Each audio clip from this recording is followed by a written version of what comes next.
Are you a no-drama person? Come on, look at me. Who are you? Guess you'll never know now. You grew up in India, but I didn't have you living in Queens as a teen. Girls wore makeup in like middle school. I was like, yes, I want to study in this magical land of vanity. Miss India. How did you decide to do the pageant? He just wanted to get me out of the house to get his room back. What is your karaoke song? I ain't gonna be that fool. Especially around my husband. No way am I picking up a mic next to that. Hey family, Carlos Watson here. Got a great show for you. I've got one of the world's biggest stars, Priyanka Chopra, stopping by. You know her as a wonderful actress, filmmaker, now a new author, just doing all sorts of special things. I didn't know that she was a musician. Did you know that she was signed to Interscope Records back in the day? Great story. You're gonna love getting to know her better. Straight ahead. Priyanka, I like the fireplace behind you. Thanks, babe. I committed to the Zoom interview thing a long time ago. Just like you kind of have a background and you're like, okay, this is my office. That's what I've done. I got myself some Amazon lights, got a digital camera, a little fireplace, I love it. And what's London like right now? Is it freezing? I mean, it's gray like London usually is, but we're in a full lockdown right now here. So you're just going to studio and home, it's kind of crazy. Priyanka Chopra Jonas is one of India's highest paid and most popular entertainers. Moving to the United States at age 13 to study, she fell in love with acting and was later crowned the winner of the 2000 Miss World pageant when she was 18 years old. Priyanka's talents led her to being cast in a number of huge roles, playing FBI agent Alex Parrish in the thriller series Quantico, making her the first South Asian to headline an American network drama series, and most recently in the satirical drama The White Tiger on Netflix, which she also executive produced. Giving back has to be a way of life.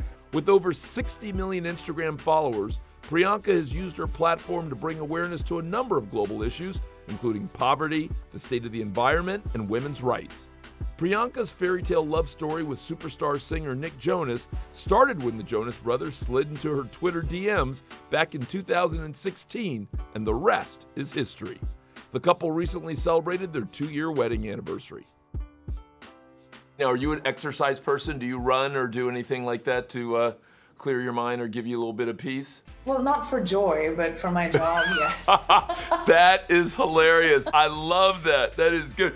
Wait, now did you ever play a sport or no? Were you ever... I, for a very long time, got away with having a really, fast metabolism, but you touch your 30s and then, it's like, changing, gotta play catch up.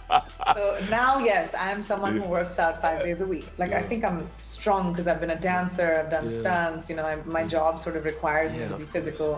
It helps to be able to have that agility in my job both ways, You made me smile. You completely surprised me. This was a couple years ago. I think you said that you had a crush on... What did I do now? Well, no, it was beautiful. And actually, you totally made a big new fan. Did I hear you say that Tupac was a crush of yours back in the day? Yeah, I mean, think about it. This was like 1996, and I was living in Queens, New York at that point, just about finding myself. And he was a large part of it. I just discovered that music. I had just discovered hip hop in general, Dre, TLC, Destiny's Child. This was at that turn when, I was a teenager, and he was a large part of that for me. I was very, very upset when, he was shot. So take me back to Queens. For some reason, I had missed that. I felt like you grew up in India, traveling the world, but I didn't have you living in Queens as a teen. So catch me up there. I lived in India till I was 12 years old, and then I came to the US to visit my mom's family. I was kind of bought in by the big high schools and the not having to wear uniforms, and girls wore makeup in middle school. At that time at 12, I was like, yes, I want to study in this magical land of vanity. So I lived in Cedar Rapids, Iowa. I was in Indianapolis for a bit. I was in Queens actually for a good year. Then I was also in Newton, Mass before I went back to India. And so what did they call you? Did they call you Priyanka? Did you have a nickname at that point? Most people call me Priyanka or Pri, but you know, at that time it always changed. Like I had a lot of like street names, you know, like I was like Pri, AKA Sunshine, or AKA whatever, you know. And where in India did you grow up? Well, because my parents were in the military, we moved every 2 or 3 years. So, you know, I lived in New Delhi, I lived in Lucknow, I lived in Pune. There were so many cities that I moved around in. And were you a quiet kid? Were you confident kid? Were you now the young woman who had like been in Newton and New York and everywhere else, and so she was kind of the local superstar? What were you like? Yeah, it was kind of all of those things. I was a very confident kid growing up. I used to always be playing with the boys. Like I was always the, you know, ready to tumble, climb the trees, you know, take the bike out kind of girl. And then as soon as I was 13 years old, I moved to the US, and it was like Saved by the Bell for me. Time out! I looked different, I felt different. But by the time, I went back to India, I had, you know, found my feet. I was a little bit of a local peacock, and I didn't mind showing my feathers off. And are you the only child, or do you have brothers and sisters? I have a younger brother, but I was the only child for about 7 years, so I hated it when he came into the picture. I was like, what is this thing doing in my world? And did you ever turn into the good big sister, or no? Like after I was maybe 22. But up until then, I was just like, you in my space. And Miss World 2000 is Miss India. How did you decide to do the pageant? Like, how did this young woman decide to go on this journey? So when I came back to India and I was 17, my brother was 10 years old, he was kicked out of his room. And he hated me for it. He was like, who is this chick that's come into my life? And he, at 10 years old, we used to watch the Miss India pageant every year. Like it was a thing. Right. At 10 years old, had the idea to tell my mom, I'd gotten these mall shots, you know, the ones with like soft focus, your hand on your face. And he had them in front of her. And he said, why don't we send these pictures in? And maybe, you know, she'll have to go to Mumbai if she gets selected. He just wanted to get me out of the house to get his room back. And once I got selected, I mean, I'm competitive. So you put me in a competition and I'm gonna swim. Ain't nobody like my Mexico. And you know, that's just how it happened. It wasn't something I grew up with as an aspiration. It was my brother and his, you know, his pageantry suffragists. Wait, so that is brilliant, and tip of the cap to brother. What's your brother's name? His name is Siddharth. So wait, what would happen if Sid hadn't suggested that? I was actually applying for a scholarship program for an engineering. I was very into math and science at that point. So I was very curious about all of that. I might have gotten into tech if I hadn't have done this. But whatever it would have been, I would have swum real fast. And is that from your mom, from your dad, or from someone else? Where's this good competitive fire come from? Both my parents were physicians and very competitive and wanting to build a better life for themselves. And that was always encouraged in me too, to, you know, want more for myself.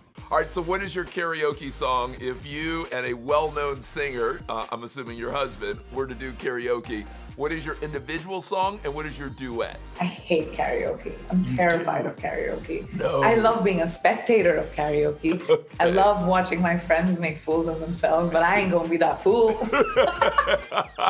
I'm a sucker for you. Say the word and I'll go anywhere blindly. Especially around my husband. No way am I picking up a mic next to that. Yeah. So how is marriage? Have you learned anything really substantive and interesting about love and about marriage? The one thing that I've come to recognize is it doesn't have to be crazy and extravagant and large. It's the normal love that's beautiful, you know? It's like having conversations for hours and not remembering what you talked about, you know? Little things like that. I never realized that that's what was really beautiful. Ava DuVernay, who I know you're working with, said something kind of similar, being open and not forcing it into a space. Not needing to force it, just being at peace with it being around you and allowing it to engulf you. And no drama is great. And are you a no drama person? Are you a? Come on, look at me. I'm not a no drama girl. Even if I tell you it is, don't believe me. Right. Obviously, things have to be interesting as you go along the way, and a little drama is necessary, but it doesn't dictate life. I always love when couples come together who may not be in the same space, and maybe they can learn something from another space. What have you learned about the music business since being married? Well, I didn't learn anything since being married to Nick about the music business. I was signed as a recording artist to Interscope for a while. But what I learned about the music business is that at that point, I didn't have anything to contribute to it. I've loved seeing you talk about issues of poverty, of fairness. It feels like you genuinely think about it on multiple levels. Have you learned anything interesting about fairness, about poverty in the last year or two? You know, we all talk about being woke, and we all talk about being aware of what's just and what's right. But how much are we really doing about it? How desensitized are we as individuals to the world that exists around us, because we're so focused on our sole ambition? And I think that's really important, to inculcate empathy, compassion in our children, in our acute environment, because both can exist together. I can only do it in my own way. And as a filmmaker, as a producer, you know, my company was built about 7-8 years ago. I founded the company. I have done almost 10 movies in India, which, you know, gave opportunities to new directors, new writers, told regional, local stories. You are a great man who's going to do great things in India, sir. I think it's wrong the way you work for us. What is it that you want to do? I want to serve you and Ashok, sir. No, you can't possibly believe that. Like a movie like The White Tiger, for example, a movie with an all-Indian star cast to be the #1 movie in one of the largest streaming services in the world is historic. And you know, that to me is a great sense of pride and joy, to be able to bridge that gap. When I first came into Hollywood, I heard so much of the fact that, you know, movies or entertainment with Black and brown people doesn't resonate. And in the last 5-6 years, we've proved that wrong. You know, when I did Quantico, I was the first South Asian lead of a network show ever, and that was 2015 in American television. That's crazy. But you know, it took pounding the pavement, and it took breaking down doors, and you know, we are seeing the change. But I think progress is made by people who demand the change, and progress can happen anywhere. Talk to me about your book. Was it painful? Was it exciting? Was it a combination? Did you do it because you had to? What made you write the book? I was approaching 20 years in the business, and I was like, you know what? I'm going to do something I've been afraid of. And I decided to write the book. And I thought writing a memoir would be super easy because, you know, it's your life and you've lived it. But it's not. I had to corroborate my memories with everyone in it. It was a really, really hard thing to actually deal with things that you'd left behind. So it was cathartic, healing, difficult, hard. But on the other side of having finished it, I'm really proud of the choices I've made. If I gave you a do-over, what would you go back and take a do-over on in this life? What would you reconsider? I don't know. I maybe would have taken a little bit more time off when my father was really unwell. But because my dad was my biggest champion, he used to force me to go back. He was like, why are you in the hospital? Just go to work. Why aren't you on set? But in retrospect, I wish I had not done that one movie, or just taken that time to be with him.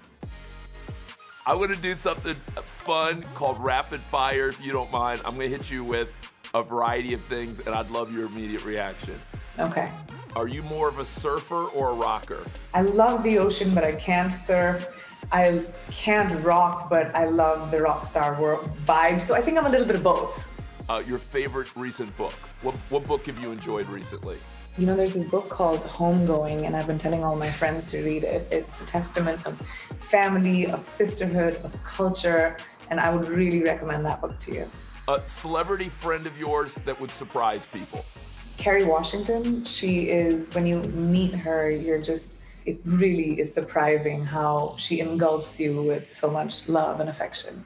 Priyanka, what just an absolute pleasure. I was a big fan before, I'm a bigger fan today. I love thinking about you and Kerry Washington and Ava DuVernay and other interesting people, kind of reimagining what's possible. And I hope you continue to do that. I hope so too, Carlos. This was so good. Thank you so much.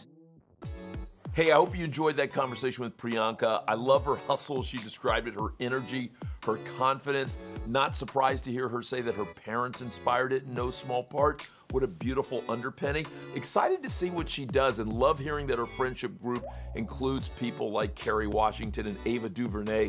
What goodness could come about in the world because of all that. I am going to get her to sing karaoke, though. We'll see what happens next time. If you're enjoying The Carlos Watson Show, remember, you can get more of it every weekday. Subscribe if you have not already. Enjoy our podcast. It's a beautiful one. And guess what? Tell a friend. Good stuff here. I'll see you soon.